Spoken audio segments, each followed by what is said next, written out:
Hi. Hey, how are you? Good. How are you? Good, good. It's good to see you. Yeah, it's nice to meet you. You started when I left. Well, left. I'm still there in online Blackboard, but not in body. Yeah, and just because I know we follow each other on social media, I put people in your classes all the time because I'm like, yeah, she seems real cool. Oh, I thank know, you. I know she teaches these classes. Like, you should take her. So, Thank but you. yeah, I appreciate that. yeah. Well, let's just get right into it because I don't really know a whole lot about you. I know a little bit about you. I guess you're from Russellville, is that correct? Yeah, so I was born and raised, went there, all my school years to Russellville, and the family that I have left still lives in Russellville, so I still have a strong tie to that community. Whenever I'm like in the little paper, whatever, I say, "Oh yeah, I'm from Russellville," so it's definitely my nostalgic hometown. But I went to school at UCA for education, art education, and sculpture. And then I was a public school teacher for several years and got my MFA in art simultaneously while I was teaching. And then I've come back to get my doctorate. So I've been out of school about 10 years when I came back and was like, it's now or never. So I'm in school now at the University of Kansas in the Women, Gender, and Sexuality Studies doctorate program. And this is my third year. I'm hoping to finish this year the dissertation, but we'll see. The COVID, of course, has delayed any sort of in-person data collection. So that's up in the air. But yeah, that's like my very short background blurb. My research in art making has always been about gender in art, identity in art. I've always been interested in that. I did work in that when I was in the new media, or I guess it was called, yeah, something like new media program or new material studies program at UCA. It was brand new at the time. I can't remember what that class was called. And then I continued that in my MFA and here at my doctorate. So, but yeah, I'm definitely local, even though I live far away now. So, still teaching at UACCM. I've been teaching there since 2016 and I love it. It's a great atmosphere. You work there. It's like super chill. And I taught at Perryville High School, but I taught like 7 through 12 art there for several years. And so I still have students from there in my classes at UACCM, which I find really comforting to have familiar faces or names in class again. So it's nice to be tied to the area in a long-term way. Yeah, for sure, for sure. I grew up in Clarksville, so just down the road from Russellville, and came here for my bachelor's and master's degree, and started a business while I was in college, which my podcast studio is at my business, like a suite. It's got its own entrance and exit, but my wife and I run a martial arts academy here, which I'm sure you've seen us post about. But I didn't really anticipate settling in the Russellville community, but here we are, and I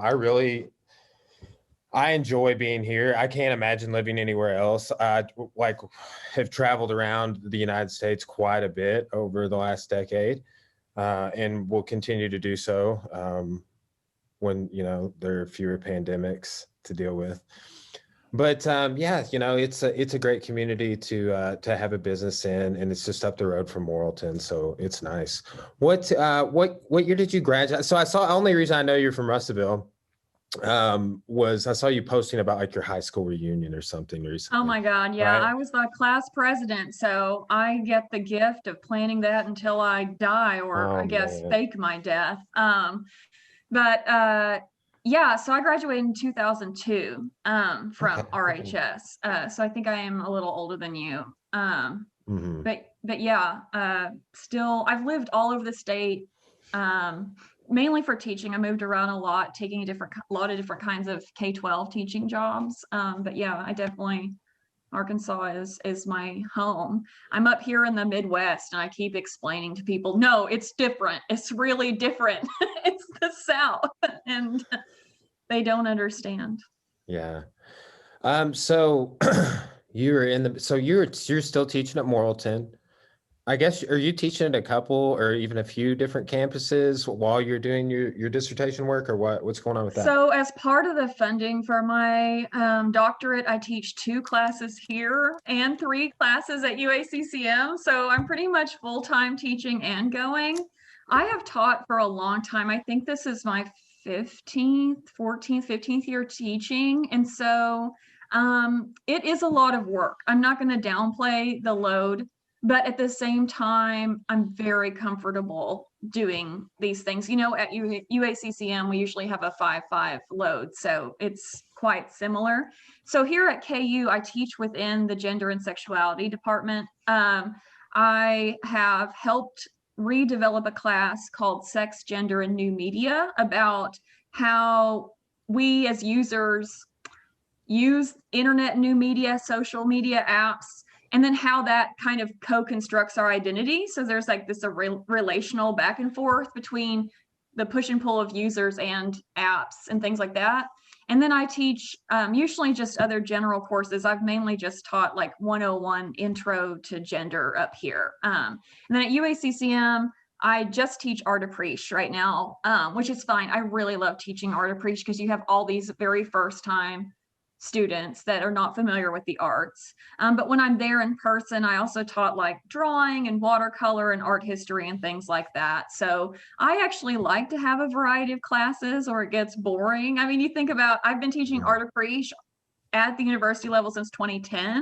So it's like, you got to reinvent this wheel. You know, even this semester, I changed up my curriculum just to make it current and interesting and things like that. So yeah, I teach up here and there. And I mean, ideally, some year I would teach something like a women in art or, you know, queer art history or something like that. But I know that's very specialized. And so I'm going to hold my breath for that. But I can still develop my dream syllabi, you know, things like that.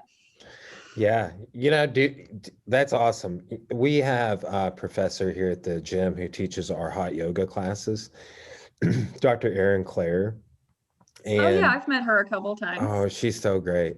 But I was looking, she came on the podcast, right? And for some reason, I guess just to give me information, right? So, and usually I don't have a problem talking with people, but she sent me a resume, and like the list of the classes that she teaches is truly amazing, and that's awesome. That was one thing I wanted to ask you about was like the different courses that you taught at the university level, and obviously, I think one of my students had you for either art appreciation or art history, and was like, "Hey, Miss Trusty she was talking about some of the same stuff, you know." But I really do like talking with art historians or reading what they have to say in different research, but also particularly when it comes to Egypt.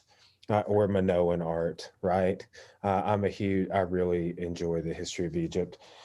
But yeah, it's just, and then also my wife has a theater background. So it's interesting, like she has a huge background in theater history, you know, and then she got a history degree as well as a communications of theater. So, but it's just so cool. And she did her senior seminar over women in martial arts. Right. So that's a really cool, but yeah, I'll ask you some follow-up questions about your research and stuff in a little bit. Okay, so I will say my whole life, and I'm pursuing this in 2021. This is something I'm going to add on to my repertoire, but I've always wanted to draw, right? And at what point did you know that you were an artist? That I've seen some of the stuff that is your artwork, and I have some questions about that later. But when did you know that you were going to be headed down this path? Because I have a lot of appreciation for people who are on a less conventional path, because I myself am on a less conventional path with like being a history professor and a martial arts academy owner. Those are two things that, I don't know, everybody I knew was like, what are you going to do with that? So, but Yeah, People ask me, well, number one, coming from Arkansas, and I was the first person in my family to go to college. And so I get, what are you going to do with that, a lot. In fact, I think my mother usually tells people I'm getting a doctorate in art history, because saying that I'm getting a doctorate in American sexuality is just very upsetting. And so I always joke that I went into gender studies because after 2 art degrees, I wanted something that I could really go straight to work with, which is absurd because it's all, lofty humanities things. But I have always liked making stuff with my hands. I was raised mainly by a single mom. My dad, when I was very little, he was there and then in and out. And then there was this period of time when it was mainly just us. And then I have a stepfather who's amazing. But we had this like formative time when it was just her and I. And it was like the 80s and early 90s. And so she sewed all of my clothes. I mean, all of those weird rompers that are in style now, we had those. We were matched in gingham with lace, and stuff like that. And so I remember learning to sew and knit and crochet at a very, very young age.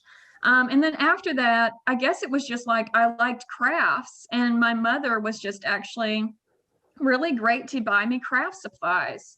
I was always really surprised when I taught middle school that many children, their parents don't buy them craft supplies, which I guess it's because they weren't interested, but I'm talking like scissors, construction paper, glue, markers, crayons.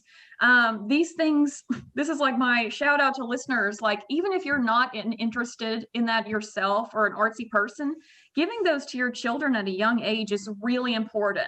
I have taught a few middle schoolers how to cut a circle out using scissors, and it's just like these, and they're great students, you know what I mean? So it's just like having, these materials, even inexpensive materials in your arsenal, can mean a lot to someone who might want to explore it.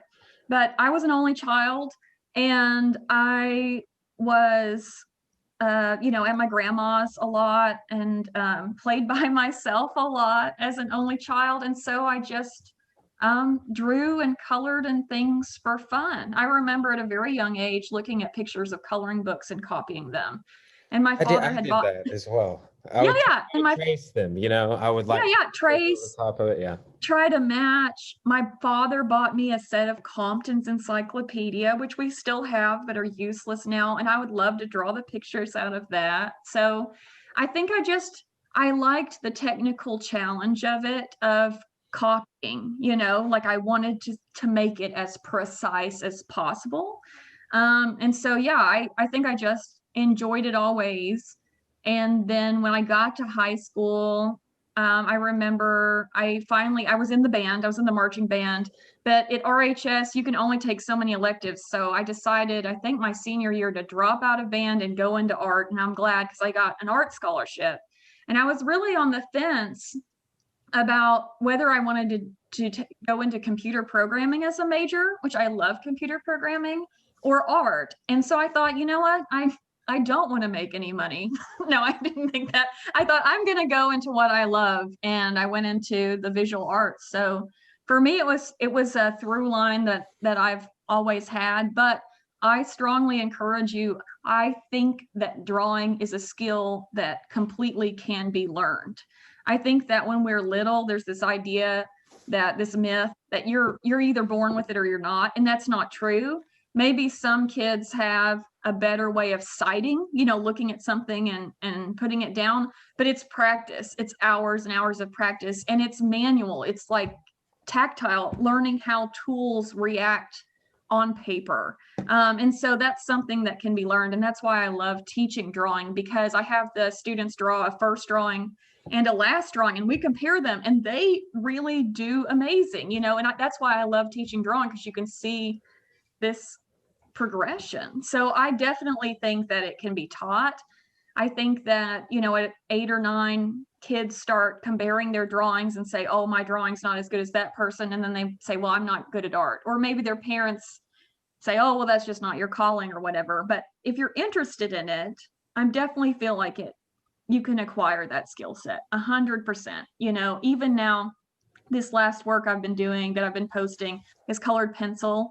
I have never drawn portraits before in colored pencil, and they are a new beast. I always drew in pencil, in fact, like mechanical pencil you use for school.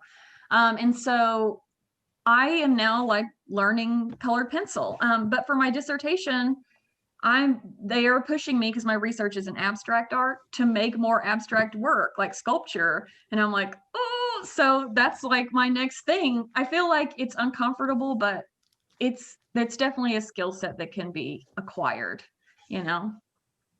Yeah, yeah. And yeah, there's so many avenues to learn now. I was thinking I just this past year signed up for the masterclass website, which there's no masterclass for drawing or anything, unfortunately, but they have Ken Burns documentary filmmaking. Fantastic. Just because, I mean, look, we're recording video right now. I'm going to put this on the internet later. I do the same thing for martial arts. So, but YouTube videos, books. I even saw. I was wondering how beneficial they would be, but I even saw a plethora of audio books on Audible in relation to drawing, right? And it's fascinating. Like some of the martial arts books I have the illustrations are hand drawn. That's fascinating. So you've mentioned sculpture a couple of times. And you said you didn't get really into art in an educational level till your senior year in high school? Yeah, so we at RHS, well, in middle school, I think we were able to take an art class, finally, and I was really excited to do that. And then I don't think I had it again until Uh-huh. maybe I was a junior. Maybe I had it junior year. I can't remember if I had it 1 or 2 years. But Russellville has the River Valley Arts Center. Mhm. And I always took classes there. And then in high school, I started teaching their camps and stuff, as a volunteer. And then I've taught for them as an adult. So my mother was really great about, that's what I was interested in. I did dance when I was really little, and that was obviously not my thing, and so when I wanted to take art camps and stuff, we did as much as we could.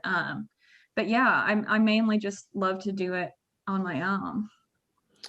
When did you start specializing in some of the things that you do presently?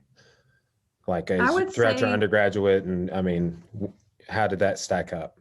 so I took this class, and like I said, I'm doing a horrible job because I can't remember the name of it, but it was with Liz Smith, who's still at UCA. She's a ceramics professor, but now Holly Laws teaches it. It is like a new materials course of some contemporary materials, and that's why I went to UCA, because I knew they had this. And then when I took it, it really changed my practice, my life. I mean, that's cheesy, but this is like the moment when I was like, this is exactly what I'm here for. This is resonating with me. And the whole point of this outlook, which is very contemporary art, is that materials, art materials, have inherent contextual meaning, right? We think of fabric in a different way. We think of, have different associations with fabric, or with metal. This is very gendered, right? Or with clay, or with making sculpture out of very strange things like dirt, And so I loved the idea that instead of representing something, you already had all of this meaning in the materials there that then you could repurpose in some way. And so it was during that time when I also really felt that, for me, like, this is very contentious, in a different artists feel different ways. But for me, it's very important to make art that only speaks from a position that I'm familiar with. So as a daughter, or as a woman in the South, these things, like, I would not personally feel comfortable making some work about Blackness in the South. I'm not saying that's not valid, but maybe from my position of witnessing, race in the South. But, so I think that there's this vein of art that's almost like about embodiment where you're making from your own very specific position. There was a controversy in like 2015 or 2016 that happened where this Jewish woman who had a son, she's an artist, she made this painting of the Emmett Till photograph. Are you familiar with the Emmett Till photograph? And Yes. so she made this painting and it got hung in a famous biennial, I think the Whitney Biennial. And this was at the time of the very first Black Lives Matter protest. And so there was this huge outcry. Why did this Jewish white lady make this painting of Emmett Till? What right does she have to exploit the representation of a murdered Black child, right? And her argument was that she was also a mother. And so she had read something that Mamie Till wrote, and she thought about her son. And so this is why she made this painting, which is legitimate. But when you have like a young man in a shirt protesting, he stood in front of the painting and on the back of his shirt, it said Black Death Spectacle. Right. So I feel very sensitive to representation politics, like who's saying what about whom and how. And so that also kind of became part of my art making ethics at that time. Plus, for me, it also kind of limits the scope of, instead of making art about everything, I'm going to be making art not autobiographically, but in a pared down point of view. But so I did make work then about identity and I'm trying to think like data and identity, like how department stores have your size on file, especially now with the internet, how you go to your doctor and they have all your medical records. Do these things add up? If you got all of your records from everywhere and put them together, does that make you? It doesn't, right? So I was interested in this data collection. And then when I went to my MFA, I ended up doing my final project about this similar kind of data collection. I was looking at Disney and how they had then trademarked colors for girls, like Princess Kiss and like these stupid names. Anyway, and what this data meant for teaching girls how to be girls, right? Enculturating girls into a certain genders and things like that. So my MFA was really honing in on what are the societal rewards for performing gender correctly and what are the punishments, right? So how are you rewarded for being typically a masculine male in the South or not? Oh, and same thing with me. Like if I perform a very feminine way in the South, and the South has very specific gender roles, as we know. If I do certain things politely and sweetly and all this, like what rewards do I get? And then if I don't, if I'm rude or blunt or rash or loud or all the things that I usually am, then what punishments, right? Oh, she's rude, or we'll not invite her or whatever. So I was really interested in these gender contracts socially in my master's program. So it's just like a through line of identity and then how that plays out in objects. Fascinating. So I've seen you post a fair amount of your artwork, and I enjoy seeing you post things that you make, and I appreciate the themes that you choose, right? Just things I've seen you post on social media, right? So that in addition to what you just remarked on, what are some other themes that you choose? And you mentioned like being a woman in the South. I would say that you maybe not, but have you received like some pushback on some of your stuff over the years, in this demographic? You know what I'm saying? Yes. Not from people like me, but from other people. Not me. So I think that earlier on, when I was making things just about women, it was fine. But now in the last few years that I've been making things maybe more supportive of like same-sex partnerships or like like the whole purpose is like, because lesbian history has been hidden traditionally, like how can we uncover that and things like this. So since I've been making this work, people in the South are interesting in the way they give feedback. So most of the time they don't say anything at all. And that's the way that that they're not into it. Or they'll say, see that new work you're making, and I'm just like, yes, you did, and so we don't talk about it. So I have found that a majority of people, that's the way they've gone. And I will say this, that I mainly post my work on Instagram, because on Instagram, I have had that account from kind of the beginning with the idea. Well, at first I was posting lots of pictures of my dogs, because I love my dogs. But then I was like, well, as I'm making this art, this is where this is going to go. And if people don't want to follow me here, it's fine. A lot of my old school homeschool people on Facebook did not follow me on Instagram. This is going to be the safe or unsafe. We're going down this trail. So my Instagram is very like more in your face, like I've been collecting these vintage photographs of women. I don't know, like part of the interest for me is like, you don't know if they're a couple, you don't know if they're sisters, you don't know if they're friends, but that's because people wouldn't have labeled that. So like the beginning of the pandemic, I was posting like a picture a day, and I ended up running out of my archive because there's not that many. So Instagram is doing one thing and Facebook is doing something else. Now, these latest drawings are, friendly. And so I don't mind posting them. And of course, I do post political things sometimes on Facebook. But I definitely know, like, people from elementary school are on Facebook. And, my far off relatives in wherever land are on Facebook. And so I keep Facebook censored in a way so that people don't call my mom. And that also just like it's not necessary. You know what I mean? It's not necessary to have there. I don't mind having two different things to do two different things. I don't think that's problematic. So I would say there hasn't been pushback in a like a up in your face way, but I can tell that,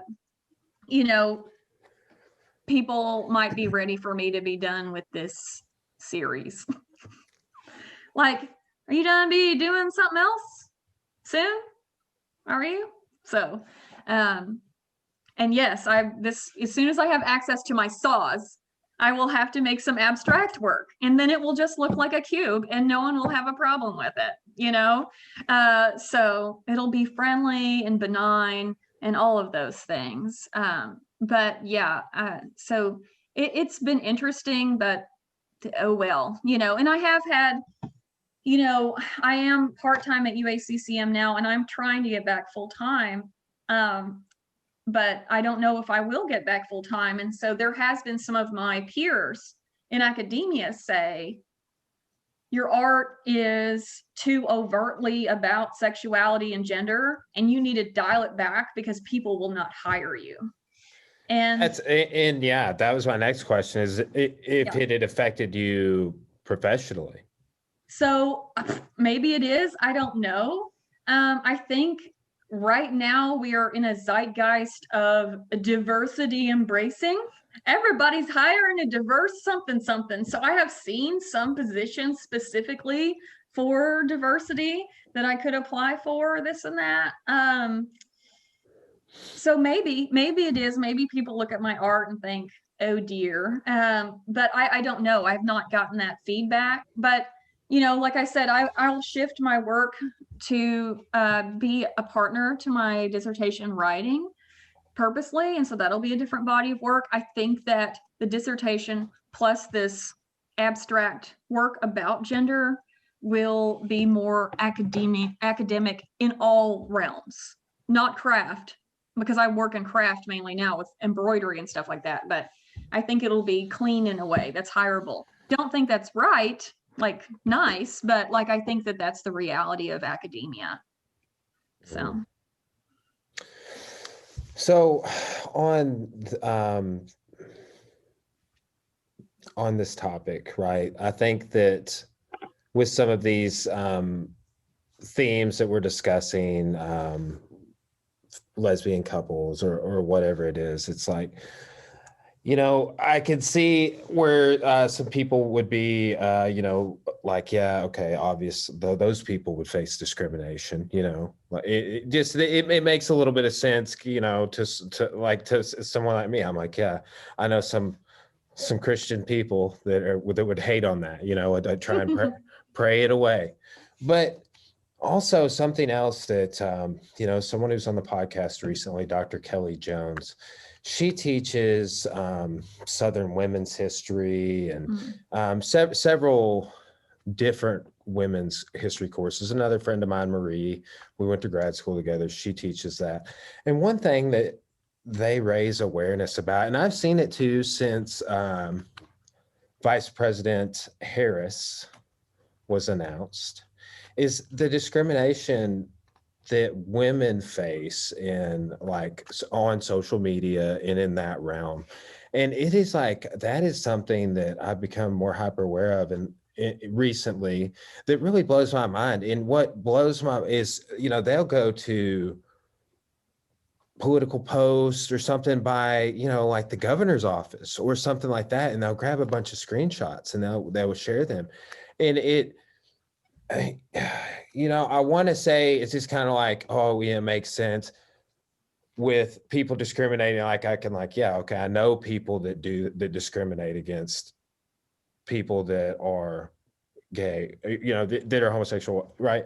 So, but it's like to the degree of which I've been seeing things is it blows my mind. I mean, just to put it in lay terms, but have you faced things like that as well? Because I say that's like two things you're doing that I can only empathize with by talking to you about it. And yeah, I haven't had, I mean, like I said, with the works content, I feel like this current series content, I feel like, I guess people who haven't liked it or don't want to see it on Instagram just don't follow me, or I guess people on Facebook wouldn't like like it. Or I have not had any vocal, outspoken people be like, this is bad. But, being a person facing sexism or things like that, I mean, it's latent. I can't tell you how your experience versus, using social media or something like that is different from mine because I only have mine. But I saw this survey recently, and maybe you saw it. It was about, speaking of teaching, it was about how students review or evaluate female professors versus male professors. I have seen that. It was insane. Yes. So, but the thing is, I have been a female teaching in higher ed again since 2010.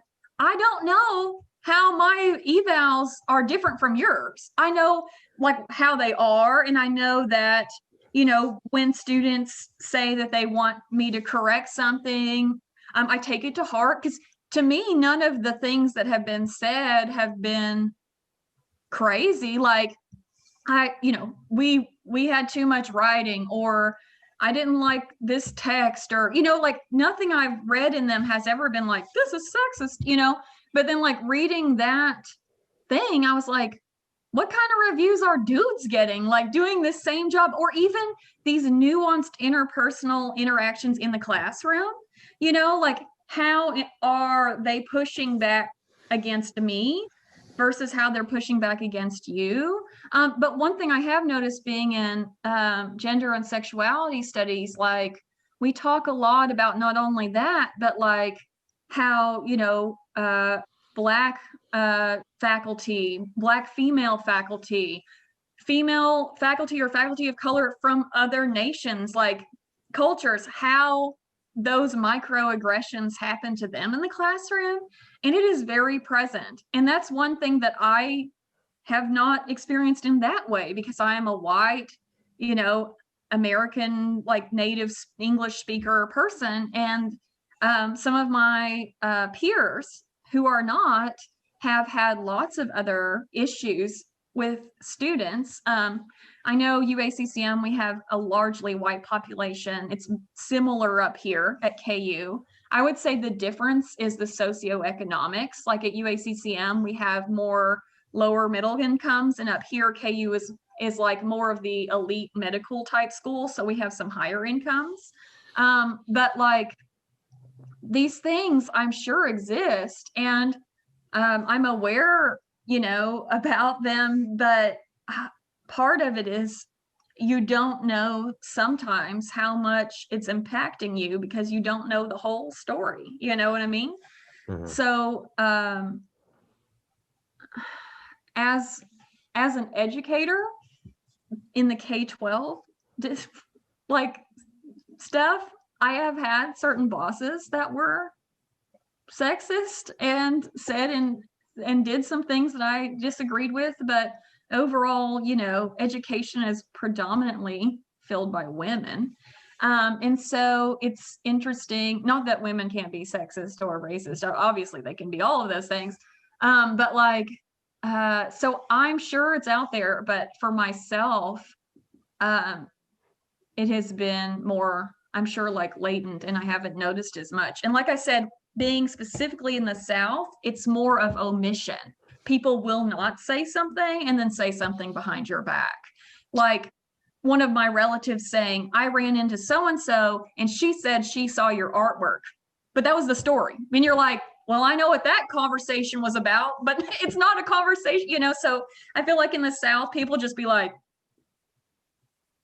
and then that's, you know, you get it all there, but you know, people don't speak Southern. They don't know what's just happened.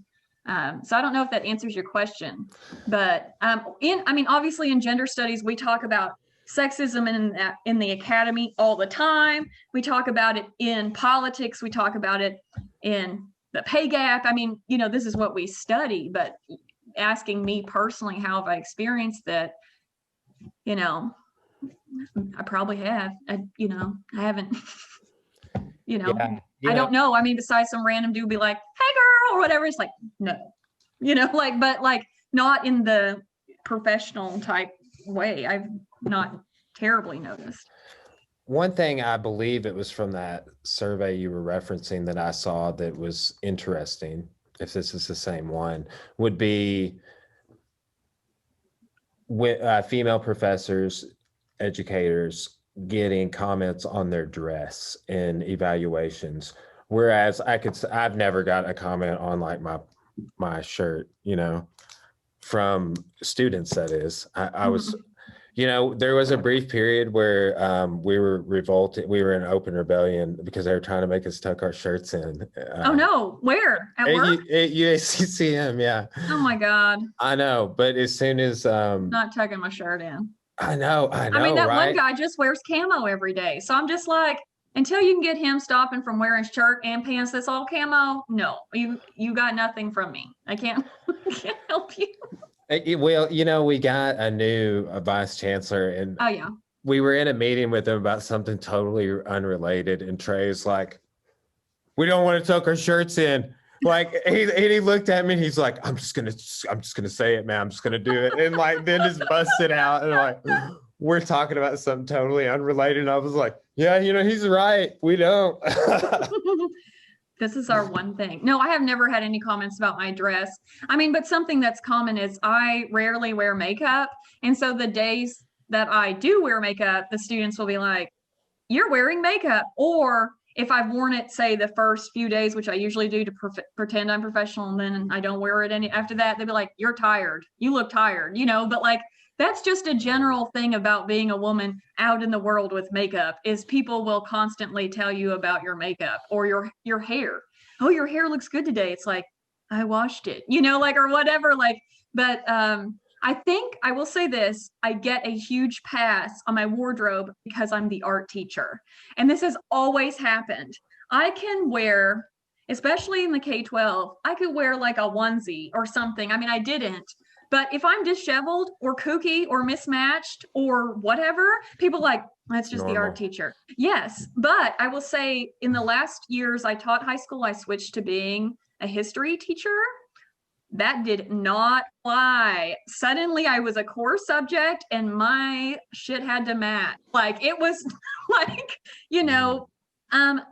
your stuff ties into our LSAT scores or whatever. Like it was a different ball game. And I was like, man, this is a whole different dynamic in the system with core teachers and elective teachers in good, like finally you're listening to my opinion, but also then in bad, like suddenly I've got to, do things differently. But that was interesting. But no, like I said, I've had one experience in the classroom. I will say this. One of the things I can maybe brag about or say is I've always been complimented by my administration for having great rapport with my students. And so I know when to pick my battles because I taught junior high for 6 years, like I know how to roll with things. And so if students are rude, I just redirect or so not that I wouldn't notice it. I'd be like, well, it was rude. But at the same time, I'm not a confrontational person in that way. Like I can de-escalate things very quickly and just, move on with business at hand. And I'm also pushy. Like in the classroom, I want to talk about certain things. I remember one student, he took every single class of mine. And then he said, I just want to let you know when I'm an English professor, I'm only going to teach the men because I taught I make sure to include women and people of color. And I was like, so you're going to be like every other English professor that's ever taught English? He's like, I'm going to be teaching Melville all the time. And I'm like, okay, dude. So I do make sure that my courses are very inclusive, which I have found that students at UACCM, some of them appreciate and some of them don't. But those 4 students there, we have a lot of students that are trans. We have a lot of queer students at UACCM. I always helped out with the Prism Alliance when I worked there in person. They appreciate that. So, everyone needs to know a broad art history, not just the white Western canon. But you know what? It's really for those people. Be like, I see you. We only have 10 to 15 to 20 maybe kids of color in my class per semester. It's like, I want to make sure that you're seeing that your art history is here too, and yeah, I've had students be very outspokenly rude about that curriculum planning there, but it's not too bad. They need to learn it, but they need to get over it too. So. Yeah, that is something that every semester I definitely integrate more. Like this semester, at the end of the American Revolution, I've put together a little presentation about women and the revolution. Whereas before it was just kind of like a heading in my notes, and like this could be almost an entire lecture, So, but that is something that, you wouldn't think that the stuff we're talking about would be controversial either, but it is. I saw a proposed bill here in Arkansas. I just saw that. It's so awful. It's terrible, right? Yeah. It's based off Trump's thing where he was doing a crackdown on universities for teaching actual U.S. history, so that all things that are considered controversial, i.e. anything that is focused on minorities or problems is out, which I hope that bill doesn't pass, but that's just, but you remember, maybe you don't, but back in 2014-15, nationally, they redid the curriculum for AP history, U.S. history courses. Yeah. And the push, it was brilliant. It was very, in early America, you definitely focus more on slavery more, then you focus on women more, and you focus on, Native Americans more, and the indigenous population, things like that. Things that need to be highlighted. But there was this huge pushback in Oklahoma and I think one other state that was like, this is unconstitutional. It's like, it's our history. We all know as educators, we have 16, however much, how many weeks to get in so much amount. And it's up to us or the book or the curriculum advisor to curate. And I can't talk. The curation of material is a power act in itself. So what we're highlighting and when we're highlighting, that's us or them or someone editing out saying, this is important, this is not. This can be erased, it can be forgotten, it can be overlooked. And so it's very important to curate our courses in a way that, I mean, it's not going to all be equitable. You can't teach all of US history in 2 semesters, so what can we teach? What nuggets can we leave them with that are going to help them best navigate 2000 and whatever year it is, 2021? So yeah, it shouldn't be controversial, but it is, because finally we're saying, this canon is problematic. How can we make it better, like more reflective? But yeah, it's awful, that bill. I hope it doesn't pass. And that dude on there says he's an educator. I don't know if he is. I'm like, are you though? Well, here, like you familiar with where Back to Basics Fitness Center was in Russellville? Yes. So that's the building that our gym's at now. Okay. So just like right across the street from campus, but the tech got petitioned, the history department, and maybe other departments, but I know because I know several historians come and train here at the gym that for professors to submit any materials they had covered in class over the 1619 project. Oh yeah. Right. I knew that was very controversial. I mean, I started bringing it up, like, hey, they say this. Pretty interesting, huh? And then and then I'm like, we'll keep talking about stuff like this as we move forward to the Civil War. But I will say,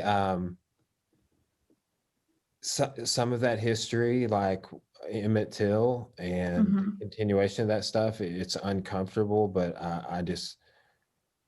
I feel it's so necessary, and I integrate it more and more and more. It's like, okay, that's never the stuff that I'm trying to trim out. It's like, as a matter of fact, I added a whole extra assignment. I did a slavery in Arkansas research assignment that I really enjoy it. Okay, well, I'm going to stop you right there and say there's actually this book that was compiled during the Great Depression. It was narrative. Yes. Yeah. Oh my gosh, I love that. Oh my gosh, good. Yeah. Well, and there's not all of them, but a decent sized collection of them are available digitally for free online. Oh, nice. I didn't know that. Yes. And so, yes, that's and I have a link to those that I provide, right? But there's a lot of great, just the slavery in Arkansas. So then I put together sort of a slavery in the United States assignment that sort of runs from colonial Virginia to during the Civil War. I copied over my Arkansas folder so they could just see, I'm like, this is Arkansas, you guys need to go broader than this. I was like, if there's this much for Arkansas, imagine how much there is for the United States. Well, I was like, but you can use Arkansas. You can do some comparing and compare, Arkansas to Virginia or Louisiana or, because or deep South state, because Arkansas not necessarily a deep South state. I always bring up to my students that Arkansas sent more troops to fight for the Union than any other state aside from Tennessee. Is a southern state. So it's interesting. We didn't secede until the third call either. So that was another interesting point. But, I just want to I want to cover more, and it's like, okay, well, 1619, and now it's like a controversial thing, And, what's fascinating, my friend, I have a friend, she has a background in folklore, Meredith. She runs a nonprofit and, works for another nonprofit that's like the River Valley Learning Alliance, but she was talking about Tom Cotton because he's a big proponent of this kind of stuff. And she's from Dardanelle, graduated high school at Dardanelle. And she was like, this guy had the same history classes as me, and how does he think this way, you know? But that is a fascinating topic too, you know, is that like I cover the Crucible and tie that into the Red Scare and tie that into some of the things we've talked about already, you know. But it is interesting how some people take a total opposite point of view and like, oh, we can't ever make the United States look bad. That's unpatriotic. That's unconstitutional. It's a strange time. The time that I've likened, and other historians have, to like a third Red Scare type event, you know, in which people are being persecuted, canceled for different reasons, some rightfully so. I mean, I think there's just a lot of fear at the heart of things. Fear about the demographics changing in the US, fear about a shift away from the evangelical church with younger people leaving, fear about, you know, who are Americans, that is changing, and what does that mean? You know, fear that certain ideologies are going to be overlooked or looked behind, like left behind, and things like that. And in order to really properly examine the historical moment or any historical moment, you have to look at all the things, and it is uncomfortable, but the process is necessary. So I think part of this is avoiding discomfort, doing the hard work, to just let the dust settle and see what things are, you know. And I am definitely a proud American who cares about this country, obviously.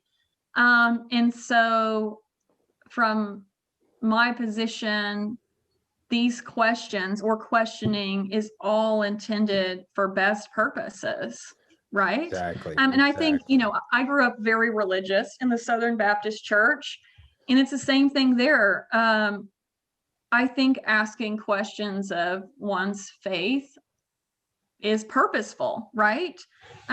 Because I think all of these things you're navigating, and you're finding out your position, and you're finding out like truths and not truths or opinions and things like that. So there's a book that I read recently called Female Husbands, and you were talking about women in the Civil War. It has a long history of people who were born women but then lived out their lives as men.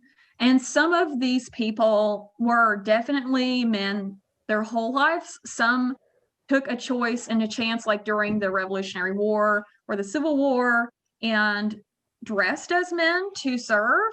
I have a hard time, you know, labeling. I do have, the book has great stories. The woman who wrote it, I can't remember her name, she obviously did an amazing archival project. So I want to give kudos to the rich stories and the newspaper articles. The problem I have with the book is her use of language. She often labels people as these kinds of people as transgender, which I think is a 21st century term. It's improper to back label, because we don't know how these people identified. We don't know how they understood their own gender. All we have is the documents showing that they were born female, and then how they lived was different from the gender expectations of that time. But there should be some good nuggets in there for stories for that. There's also an excellent book about colonial, I think it's the Carolinas. It might just be North Carolina. It's an in-depth case study of how, because early North Carolina, I think it was North Carolina, might be South, was late to fully be civilized or governed. There was a lot of like backwater things. The North was more backwoodsy, yeah. Yeah. So this book, I'll have to tell you the name of it later. It is brilliant because this woman looks at how all of these people were having very unruly race and gender relations with one another, and how, because this propriety of the church and of the state had not fully come in, this period of intermarriage or different identifying was able to go on longer and had this nice document. And it's really beautiful at showing how race is used to prop gender norms up, and vice versa, how race is used to solidify whiteness. And yeah, it was really a brilliant book, but I'll have to let you know the name later. Yeah, definitely. And, post it with this, but yeah, so I'm definitely very interested. I mean, I love US history. If I ever teach history again, I want it to be US history. But like, these things are all very interesting and important. And when you read them, you're like, makes you feel better about living now, because now is messy. And you're like, oh, but it was always messy, It's always so been messy. Yeah. it's comforting, so. That's like, I've brought this up, I've never heard the term unprecedented so many times in my life, and it is in the last year. And I'm kind of like, well, not really. This has happened before. Stuff like this has happened before, and the 68 anyway, but I will say, like, this has become alarming with the pandemic, is that the Spanish flu being roughly 2 years, and like, fortunately we have the vaccine now, and numbers in Arkansas are trending downwards the last several days, but over 400,000 deaths in roughly a year. The Spanish flu, I believe, was it was less than 650,000 in roughly 2 years. And with the vaccine, we might not eclipse that number, but man, that is just, everybody initially was saying it wouldn't be that, and here we are, and that's very interesting. That's what's been on my mind kind of all this week. So I mean, this is a messy year, but it's like that, 1918, not in our lifetime.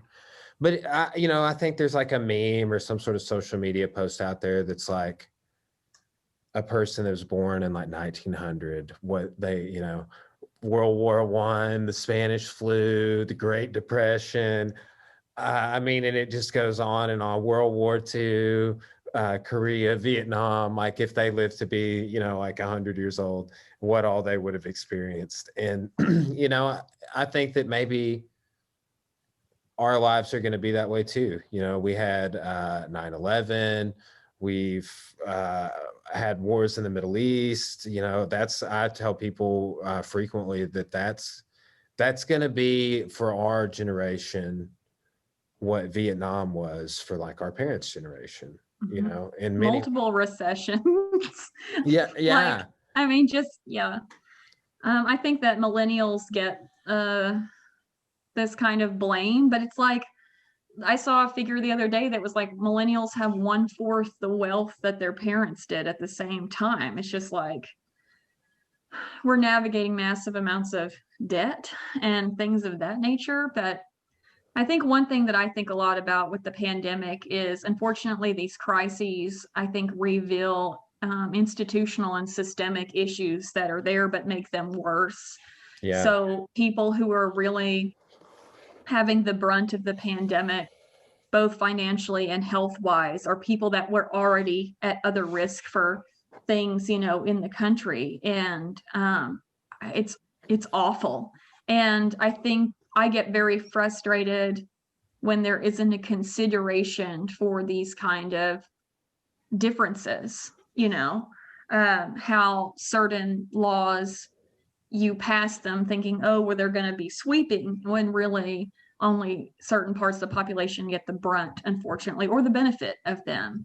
And so I think the pandemic has really, not that we didn't know these things were, the inequities were already there, but has like made them worse. So I want to see the data as it continues to come out, when we talk about the people who have died or the people that have long-term health, what the demographics of those people are, because I have a feeling, from what we've seen so far, unfortunately, it's a lot of lower income people of color, Black people, Hispanic people, things like that. And it's just really awful, because when we come out of this, unless some major changes happen, there's not then fail safes to boost those people back up. Like they weren't there before, they're not going to be there now. Not that our Mhm. healthcare system isn't already sucky, but like for them specifically, other barriers to wealth, accumulation and things like that, going down a tangent. But that's what I think about with the pandemic is just these horrible inequities that it's making worse. Yeah, it is. It's highlighting things, and I think there's connections there with all of the conspiracies we've seen over the last year. I mean, it ties into a lot of things, and then like within institutions outside of healthcare, like within our educational system. It's interesting to me that, for example, like the college where we work is booming right now, but Arkansas Tech across the street from where I'm sitting is had 32 or 34 professors that are retiring, and they're not. I was told last week they're not refilling or replacing any of those positions. They're just going to do the same load with limited staff. That's what I've Oh, heard. and some of those are professors I had when I was there. Two of them are, and and I know people retire and people move on, but like this is a direct correlation. Like they were offered early retirement, or kind of bought out of the game. And that's just it's sort of an interesting byproduct. But I think a lot of campuses are struggling financially across the country. And then it's like we have okay, so here's one thing we can talk about. It's kind of current event that I've thought about a couple of times. I thought about before on my way here. It's like the student loans, right? Like, so that just kind of being all interconnected. But I'm paying off my student loans like a year faster because of the pandemic, as long as I survive the pandemic, which I anticipate that I will. But I will say, like, everything, yes, people at risk or have comorbidities or dying, but my wife was in excellent health. And she got hit hard by COVID. She wasn't in the hospital or anything, but she's 28 years old, and it was rough on her. At one point she was having issues breathing. We were concerned, and it kind of passed that day. But you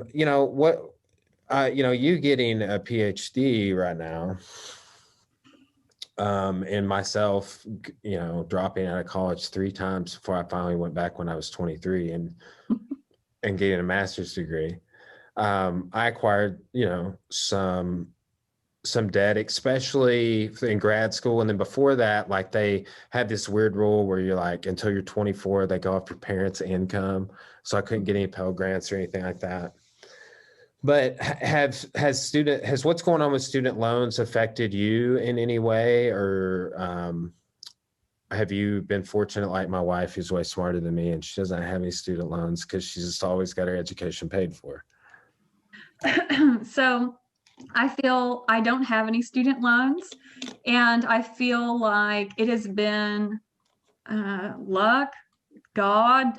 I will tell you this, my undergrad was mostly paid for by scholarships, but the smidge that I had, like by the end, it was fully paid for. The first 2 years, I think we paid like $1,000 or $2,000 a year. My parents paid for that for me. My dad died when I was very young, and my mom saved his social security for when I went to school. And she used it like some for her, but then, like as you would need it. But for the most part, she said, "This is Rachel's school fund." Well, I did not use that for my undergrad, so we still had it for me. And so when I went back to my MFA, there was no funding available for that. There was no like work loans or whatever. And so I took my whole savings. At that time I had bought a house, and Obama had that first time home buyer credit. Yeah, So I took yeah. all of that. It was like $10,000. And then my grandma had some money set aside for each of the grandkids. I got that, or like I took everybody's stuff and paid slowly for my master's program. And then this is paid for. Well, this has a stipend with teaching, but if I didn't have the work at UACCM, I would not be afloat. I have to have both. And if I was not going to continue to get to work there, I don't know if I would have done this, because my sticking point was I don't want loans. So while I am fortunate, I know that I am very rare. I'm the only one of my friends that I know that doesn't have debt. And while I'm grateful, like I also know that this is because my father died and left, from his Social Security, and then my grandmother was able to save money for me. So I'm going to give full credit to my grandma for saving, and then, like, I don't know, you don't credit, your dad, but like it's like it was because of these series of circumstances that I am debt free. If these things hadn't happened, because I'm so frugal, I probably would not have gotten into higher ed because I would have been so scared. Being a K-12 teacher, I made usually $35,000 to $39,000 a year. How would I have been able, like, I was able to save some doing that, obviously, but not enough to pay for this, all of this. So, yeah. So the student loan, I want them all to be forgiven. And I know some people paid them off. Like, I think that, seeing my friends and the amount of debt they're under from these loans, and then the high interest rates and things like that, it's insurmountable. And if you do want people to go on and to buy houses or to participate in an economy in a way that you saw past generations, you're going to have to do something about the debt. Even though it doesn't, I'm not in it, my peers, so many of them are. And so, yeah, I think that it's a major problem. The cost of living's gone up, and, the wages have not been equivalent. I mean, there's so many reasons why the wealth accumulation is not the same as it was, like, especially like post World War II. It's like, here, military grant, have a house in, wherever, like all this stuff. And so not able to get a foot down. But I mean, I'm interested to see. I think, honestly, the Biden administration is going to do something. I don't think they're going to do the whole thing and erase it all. I think they're going to be like, there's $10,000, which is good. But, like, say you have $100,000 in debt. I don't know. You went to, doctor school or something. However, like, that's a drop in the bucket. It's like not even anything, Yeah. So, I mean, it's something, but I do like the programs, in Arkansas, they have some programs where if you're a teacher and you work in certain districts, or if you're in healthcare, like, or you're a therapist and you work in more rural areas, where there was I don't know if it still exists, it was under Obama, but a loan payback program where if you did that for like 5 years, your loans would be paid off. Anything, all of it, do all of it. Like, so, but yeah. That is, I know several people that have done that. Some of them moved to like the Delta to teach at schools. And I want to say that maybe Lamar at one point was one of those schools you could teach at. I could be wrong about that, but you would go teach at certain schools in the state and you would be eligible for like a loan forgiveness. I think we'll see more programs like that. I know they announced that, I was just reading a Forbes article right before we started podcasting. I know they announced they're doing 8 months of additional zero interest. That's been just the biggest factor for us because we do the gym here is very successful. So a vast majority of my income from Morrilton, we just pay on my student loans, and it's moving fast, and then we haven't paid interest since the pandemic began, essentially. And then 8 more months of that, like, it's knocked it probably a year off just with that interest. So that's going to be exciting.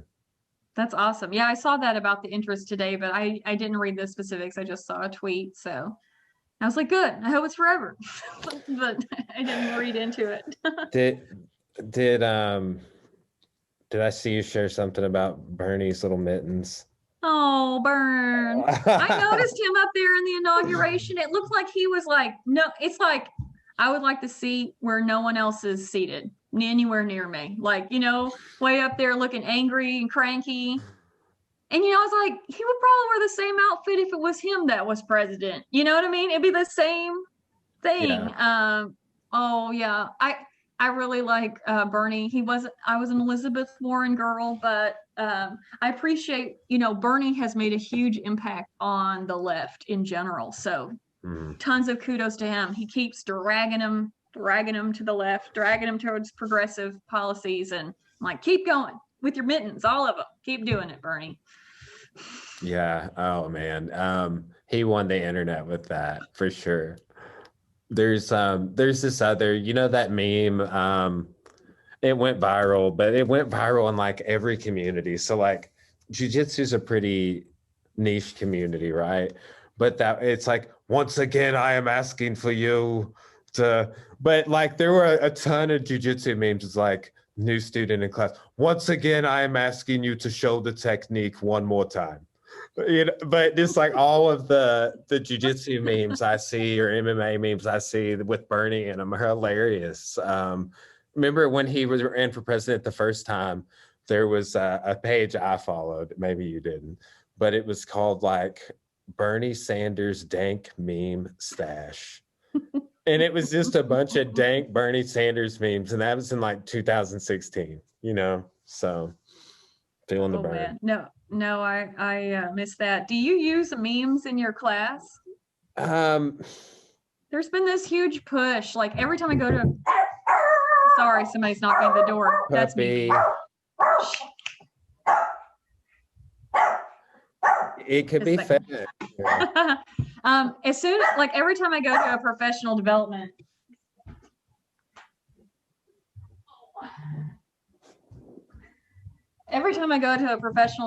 they're like, use memes, have kids make memes. And I'm like, I am too old. I appreciate memes. I don't want to participate in their propagation. Like I just I like don't want reading to, them. I don't want to put them on my PowerPoints. I don't want to have an activity where, like, I had a professor in this doctoral program this semester that was like, feel free for your weekly discussion to post a meme. And I was like, what? We're talking about post-humanism. I don't want to put a meme up. Like, so I get it. I mean, the young people will love the memes, but some of these trends, I'm old and cranky, and I'm like, how about let's not have a meme, you know? I have sometimes, I've done this a few times. I'll have my synchronous students send an emoji that's Oh, a representative of their current mood, that's which, helpful. which everybody seems to enjoy. So I have not tried the synchronous thing yet. I've only just been online, but I did like some of their tips during that last professional development about emojis and polls and things. I was like, I'm going to remember that for yeah, if I ever have to do this, because I don't know if I will. polls are a good idea. I need to start. I need to integrate. I need to start doing my pretest is technically, I think, a survey in Blackboard. I don't mind grading them on the post test, but now I have to like go back to my grade book and like exempt the grade out and be sure they still get 10 points for doing it. That way I can extrapolate the data later. But yeah. So, but you know, that's one cool thing about this is my third full-time year there. And each year I've really integrated a lot more of the features that Blackboard offers. And I'm excited to do more, like, for example, synchronous now. What I do is for example, my Tuesday, Thursday US1 class, I record the live stream. Mm-hmm. And they can download it. And I do it in my Monday, Wednesday, Friday class, but I can always fit about 2 lectures worth of material into that Tuesday, Thursday class. Then I share that lecture in Blackboard. I just copy it to the Monday, Wednesday, Friday section, and it's one video in each. Oh, that's nice. You know, and it's just basically a screen share of me and my PowerPoint and the lecture and the audio. So I don't have to go bother with doing audio over a PowerPoint or planning another time to record. It's there when I want to do online. So that's kind of where I'm at. Is I'm kind of looking at my classes in a way that it's like online, synchronous, face-to-face. I provide lecture notes. I update them religiously. PowerPoints, I update them. So, I mean, it's just, I'm starting to see kind of the payoff of all of that. And it's nice because even though I have to do less, it allows me to have time to do more, if that makes sense. Yeah, there's a lot of labor up front, especially when you're putting a brand new class together. But then after that, it's like, I mean, there's still work each semester to kind of update and tweak and stuff, but it's really able, like you said, you can perfect it more over time. You're nice. I don't provide lecture notes to my students. Like in my online classes, I don't lecture. Like your text, those are your lecture. That's what you need to read. But like when I was in person and I lecture, like I write on the board like key points, I but did, yeah. that's all the notes you get, because I'm usually lecturing in tandem with the book or some other sort of text, but I'm like, too bad. But yeah, I don't know what kind of state I will reemerge in fall. I know in fall I'll teach in person somewhere, here or there, or somewhere, but I'm not sure what the state of things will be like. So Yeah. Yeah. It's well, hopefully we, have a good 2021, and it's things keep improving for everyone. That would be great. I So hope so. yeah.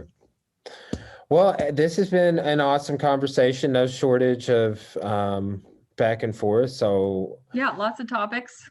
yeah, I know. I knew there would be. Like I said, I've followed you online a little bit, and I see also you kind of engaging with Trey quite a bit, Trey McCool. So I've got to have he has not been on the podcast. Oh no, you Yeah. definitely have to have him on the podcast. We've talked about it a time or two. He lives in Greenbrier, and he wants to come to the studio and to the gym when he does it. So we might have to do it over the summer, but we're going to get together, and Ray Trower is going to come on. We're going to listen to vinyl records while he comes on. When the pandemic first started, I went to his house in the mornings because my fitness center was closed down. I was using his row machine, and we were listening to the band's vinyl collection. Nice. During our workouts. It was nice. But well, maybe I'll keep following along, but keep me posted. Like when you get when you complete your dissertation, maybe we can have you back on. If are you going to be doing like a defense, Yes. So I don't know. Like originally I was trying, like ideally last year we had said, oh, it'll be this spring, but then it's just like, like everything exploded. And so I think I'll probably be graduating in like fall. And so I think my defense will be fall sometime. I mean, maybe I'll get it done really quickly in summer and then I'll do it immediately in fall or something. But yeah, I already have the foundation 2 out of the 3 chapters written. And so, yeah, I'd love to come back on and chat about it, but it's a very obscure topic. My dissertation is on a very new, in the last decade, a genre of art called queer abstraction. And so I was interested in it because when you go to the museum and you see abstract work, you're like, it's blobs and stuff, you know what I mean? But there's all these claims being made about it, like what it's supposed to do and how it's an extension of the body or of the experience, or how it's supposed to affect you as the viewer, and you're supposed to be like, changed or impacted by this thing some way. But when it comes down to brass tacks, it's still just like blobs or whatever, and I want it to succeed. Like I'm cheering it on, but I think my dissertation is going to be like, okay, why is this popular now? What is its purpose? And what are the limitations in a productive way? And, how can we kind of critically analyze this? Because so far the text about it have been like, it's great. And I'm like, I don't know. I've done some interviews with people looking at the work. How do you feel about this work? What do you think it is? And they're like, I don't know, so it's just like, is your life changed? It's like, no. So yeah, I'd love to come back on and talk. I mean, who knows what kind of things will happen between now and fall, but maybe I'll get more data collection or something done. I have no idea, but anyway, but yeah, thank you so much for having me on and for the conversation. I look forward to meeting you in person some year. Yes. When I'm back on campus, hopefully. Yeah, definitely. If you're ever in the neighborhood, drop by, or if you find yourself back in back in Arkansas permanently, cool. So you just living there just to finish out your dissertation work. You moved to Kansas just for that. Is that? So yeah, I moved here, like the coursework. I tried so many different things. I was trying to stay, because I worked the whole time I was doing my MFA. So I was like trying to do the same thing here, but doctoral programs are like, you have to come and you have to do this like intense coursework. And the only, like I talked to the people at the U of A, the history department, and they were not a good fit for my research. And so I was like, I don't know how else to do this. I'm gonna have to leave. So yeah, I moved up. I live in Lawrence, Kansas, and I'm done with all my classes. I'm done. And then now it's just finishing this dissertation. So, but I could technically move home during this time. I can be anywhere during this time, but with me not knowing where I'm going to be working and the pandemic and stuff, it's like, I'm going to wait to move until I have some kind of insurance of something. So, You know, one could argue that the Civil War was happening in places like Lawrence, Kansas before it was happening nationally. if one more person up here tells me about Quantrell's raid or whatever, they were like, welcome to Lawrence, Kansas. Do you know about Quantrell's raid? You know, that was burned down and that was burned down and that was burned down. Yeah. And do you know that they put people in the ashes in the coffee cans and buried them right there? And if you're still one of the families, you can still have your ashes put in a coffee can in that cemetery right there. It's like, please stop telling me about this. Oh man, I bet it is bad. I mean, it's like this, like the zeitgeist here is like, which I appreciate. People are excited about it. I do volunteer at the history museum downtown. That's like Lawrence history. And I have been helping them with their exhibition on the 15th Amendment about voting rights and stuff like that. But yes, there's Civil War. Lots of Civil War here. So there's also like the battle, the Custer's Last Stand or whatever, that battle. Yeah. They have Comanche, the only American survivor horse stuffed on campus. They make sure and be like, it was the only survivor. I'm like, I think it was the only like non-native survivor. You're ignoring all the people who won and they took, anyway, the one horse, he survived like to be 38. He loved beer. He got shot like a million times, got lots of arrow wounds. Anyway, they have his body stuffed and you can go see it. It's like in a closet up there at the Natural History Museum or whatever. So wow. Yeah, I show Lawrence, Arkansas history, a documentary about Quantrell's Raiders, and it comes up in True Grit also, which we do in Arkansas history. So that's great.